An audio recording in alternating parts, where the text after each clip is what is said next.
मैं उन्होंने जिस संदर्भ में कहा उसको थोड़ा अलग ले जाके कहता हूं। शायद ये पहले प्रधानमंत्री हैं, पहले से लेकर के अब तक के, जिन्होंने लाल किले के 15 अगस्त के भाषण को बिल्कुल चुनावी भाषण, बल्कि उससे भी अगर कहीं नीचे जा सकते हैं तो उस तरह का भाषण बना दिया। ये ओकेजन चुनाव का नहीं है ना, आप देश के प्रधानमंत्री हैं। मैं बार बार कहता हूं कि चुनाव होते हैं, विपक्ष का कोई अपना प्रधानमंत्री नहीं होता, हमारे भी प्रधानमंत्री आप हैं। तो आपसे उम्मीद होती है कि गरिमामयी पहल की, एक सबको समावेशी दृष्टिकोण से साथ लेने की, ना कि उपहास करने की, ना कि अहंकार प्रदर्शित करने की। जब उन्होंने कहा कि अगले वर्ष में फिर आऊंगा, तो उसमें आत्मविश्वास अहंकार में तब्दील होता हुआ दिख रहा था। ये मौका नहीं था। उसी संदर्भ में मैं समझता हूं शरद पवार जी के बयान को भी लिया जाना चाहिए। सर, बिहार की कानून व्यवस्था को लेकर के भारतीय जनता पार्टी लगातार आक्रामक तेवर अपनाए हुए है। भारतीय जनता पार्टी के एमपी संजय जायसवाल का कहना है कि जो बिहार की कानून व्यवस्था है, जो स्थिति है बिहार की, वो पाकिस्तान से भी बदतर है। हो क्या आए हैं क्या पाकिस्तान से, या डेली टच में रहते हैं पाकिस्तान के? ये कोई बात भी बोलने की? हाँ, आप थे तो सब बढ़िया था, और आपको हटा दिया गया तो सब बुरा हो गया ना।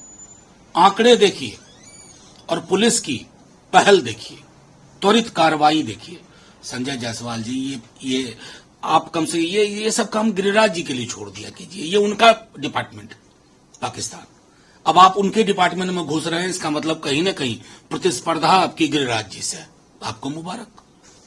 सर, नीतीश कुमार जी कल जब वो पटना पहुंचे वापस, तो उनका ये कहना है कि एनडीए की मीटिंग को लेकर के उन्होंने सवाल उठाया कि एनडीए की मीटिंग, बीजेपी ने एनडीए की मीटिंग नहीं इसलिए स्टार्ट कर दी क्योंकि इंडिया ब्लॉक फॉर्म आ गया। इसको प्रत्यक्ष को प्रमाण किया। जिस दिन हमारी बेंगलुरु में बैठक हुई, आनन फानन में आपने बैठक बुलाई, वहां 26 थे, आपने यहां का ईंट वहां का रोड़ा करके 38 कर दिए ताकि लगे कि नहीं।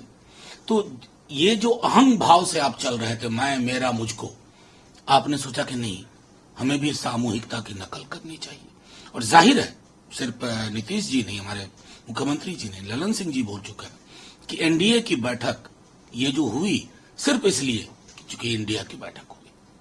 सर, लेकिन इसी इंडिया अलायंस को लेकर के हरदीप पुरी सवाल उठा रहे हैं। वो कह रहे हैं कि इंडिया अलायंस जो है कोलैप्स कर जाएगा क्योंकि इनके अपने ओन कंट्राडिक्शंस हैं। हरदीप पुरी साहब, आप पॉलिटिक्स में नए हैं, करियर ब्यूरोक्रेट रहे हैं, इतना कहता हूं, इससे ज्यादा कॉन्ट्राडिक्शन 77 में था। लेकिन जब एक दक्षिणपंथी अधिनायकवाद से इस केस में जब लड़ने की बात आई ना, लोगों ने अपने अहंग, अपने विरोधाभास, जिसको आप कॉन्ट्राडिक्शन कहते हैं, उसको खारिज कर दिया। हरदीप पुरी साहब, सुना आप लोकसभा चुनाव लड़ने वाले हैं, देखें वही मुलाकात होती है। सर, मणिपुर को लेकर के प्रधानमंत्री जी के बयान को, प्रधानमंत्री जी का बयान थोड़ा देर से आया। अरविंद केजरीवाल जी दिल्ली विधानसभा में उन्होंने ये मुद्दा उठाते हुए कहा कि प्रधानमंत्री जी की चुप्पी, उसको लेकर के उन्होंने कई सवाल उठाए। लेकिन भारतीय जनता पार्टी का कहना है कि दिल्ली विधानसभा में अरविंद केजरीवाल यूक्रेन युद्ध का भी जिक्र कर सकते हैं, उस पर बहस कर सकते हैं, मणिपुर पर बहस कर सकते हैं, लेकिन दिल्ली के मुद्दों को लेकर के दिल्ली विधानसभा में कभी बहस नहीं, ऐसा नहीं है। अब ये तो झूठ बोलने वाली बात होगी। मैं तो सिर्फ ये कहता हूं कि जब मैंने सुना कोई विधायक हैं बीजेपी के, उन्होंने कहा कि मणिपुर से हमारा कोई लेना देना नहीं। साहब, कितने मणिपुर के लोग दिल्ली में रहते होंगे? कैसे नहीं बात हो दिल्ली विधानसभा के अंदर या किसी भी विधानसभा के अंदर?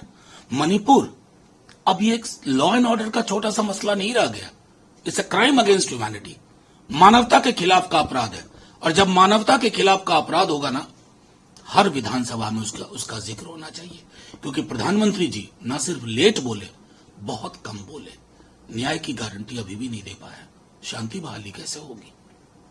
सर, इसमें एक मुद्दा मध्य प्रदेश और छत्तीसगढ़ से जुड़ा हुआ है। मध्य प्रदेश और छत्तीसगढ़ में चुनाव होने लगभग 3 महीने का समय बाकी है, लेकिन भारतीय जनता पार्टी ने दोनों स्टेट में अपने उम्मीदवारों की पहली सूची जारी कर दी गई है। ये जो सूची जारी की गई है भारतीय जनता पार्टी की तरफ से, ये वो सीटें हैं जिनको भारतीय जनता पार्टी 2 बार से ज्यादा हार चुकी है या कभी जीत नहीं पाई है। क्या कहना है इस पर? क्या कहूँ, उस पार्टी का आंतरिक मामला है।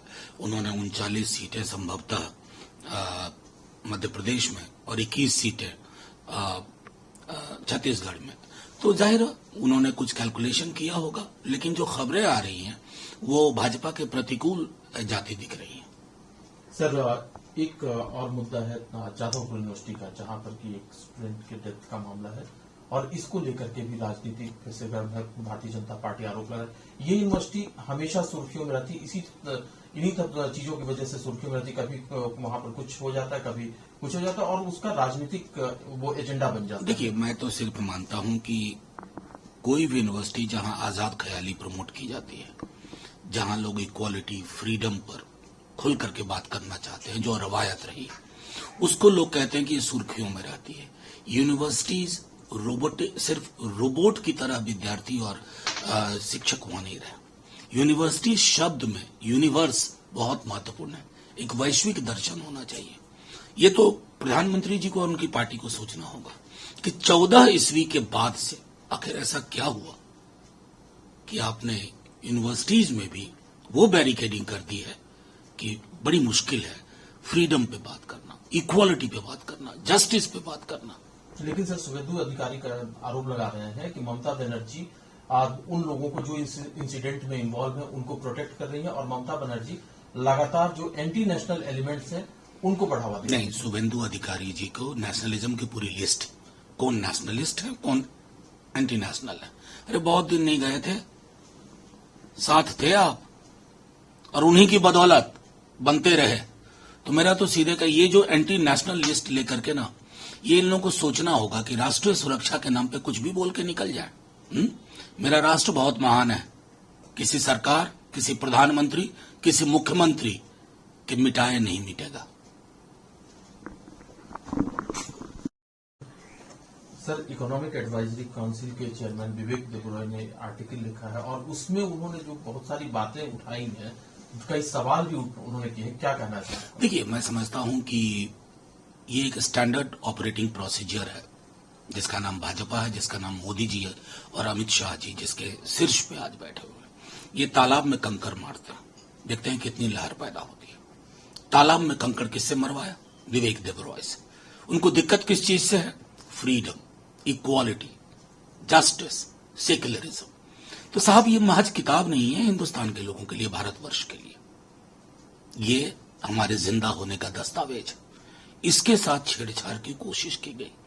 ये राइट विंग के अंदर हमेशा एक भावना रहती है, क्योंकि इसके बनने से उनका कोई ताल्लुक नहीं था और ये बनी हुई चीज सबसे बड़ा अवरोधक है उनके लिए। इस अवरोध को दूर करना चाहते हैं। आज पीएमओ ने जब रिएक्शन देखा तो डिसएसोसिएट कर लिया, लेकिन कायदे की बात है, उन्होंने जो लेख लिखा था ना, उसमें उनका जो डिस्क्रिप्शन था, वो डिस्क्रिप्शन बहुत महत्वपूर्ण है। किसके इशारे पे उन्होंने बोला था? नमस्कार, मैं हूं मानक गुप्ता। अगर आपको हमारा ये वीडियो पसंद आया हो तो इसे लाइक और शेयर जरूर करें और हां, हमें सब्सक्राइब और फॉलो करना ना भूलें ताकि आप देश और दुनिया की कोई खबर मिस ना करें। तो जुड़े रहिए हमारे साथ और देखते रहिए न्यूज़ 24।